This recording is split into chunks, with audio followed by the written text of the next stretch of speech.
Have you ever wondered how many countless hours you spend on social media? I know me personally, I spend the majority of my day scrolling through different social networking sites that I have. And I've never really stopped to think about the side effects that social media has on our society until now. So today I'm going to talk to you about the positives and negatives of social media. There are several different types of social media. Some that I like are Facebook, Twitter, Instagram, Tumblr, Visco. There's Pinterest. There's so many more. The list goes on, and they keep creating more ways to connect with other people. So through my research, I found that there's so many people that take part in social media. According to an article from statisticbrain.com, 58% of people use social networking sites. 1,374,000 people use Facebook alone. So that's a ton of people just on Facebook, and there's so many other social networking sites out there. Social media is a huge part of our society, but doesn't do more harm than good. So first I'm going to talk about the positives social media has. It definitely has improved our communication. You can communicate with someone across the world in a matter of seconds. It's so much faster and easier just to log on to your Instagram, Facebook, and Twitter and just talk to people. And other times when you use your phone and talk to somebody across the world, it might cost money to call them or text them. So this way it's free and it's easier to do. And you can connect with people and meet new people across the world that you never would have. It also helps you catch up with old friends. Sometimes if I see somebody add me as a friend that was an old classmate from my old school, I'm like, oh my gosh, I haven't seen them in a long time.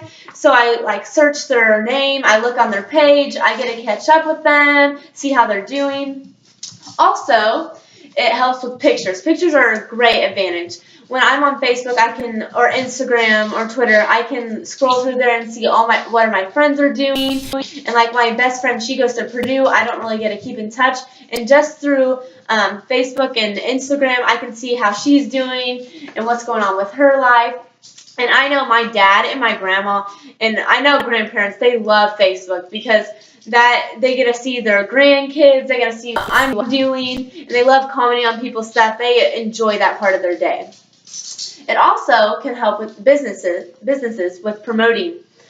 Most teenagers are on social media. They don't usually read newspapers, and most young adults as well. Usually it's older people who are reading newspapers. And if you want to get a big crowd of people to your business, you might want to make a Facebook page or put ads on the internet so that more people will see it. So that is a huge advantage with businesses. Now let's talk about the negatives. There's also very many negatives to the positives.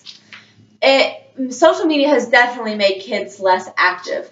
I know that I spend a lot of time on my phone instead of being outdoors. And I know a lot of kids stay cooped up inside, scrolling through their phone, playing video games, instead of being outside and enjoying the fresh air. Also, there's been cyberbullying. According to an article from procon.org, 49.5% of students have reported to be cyberbullied, and 33.7% have admitted to participating in cyberbullying. Cyberbullying is a huge issue with social media. You can sit behind a screen and be anonymous and just hate on people, and that is a huge negative side effect that comes with social media. Also, it invades our privacy.